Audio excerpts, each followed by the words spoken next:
一颗刑足。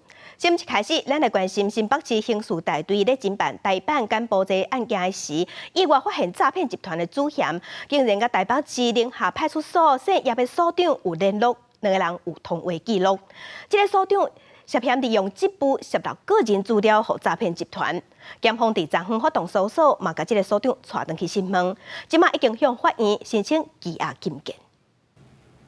伊就是台北市大同分局宁夏派出所姓叶的所长。新北警方侦办台版干破这案件，意外发现姓叶的所长甲外号难道的主嫌杜成铁有过联络记录。姓叶所长涉嫌利用职务将个资泄露予诈骗集团。所长真的有伪造文书吗？所长真的有跟蓝道联络吗？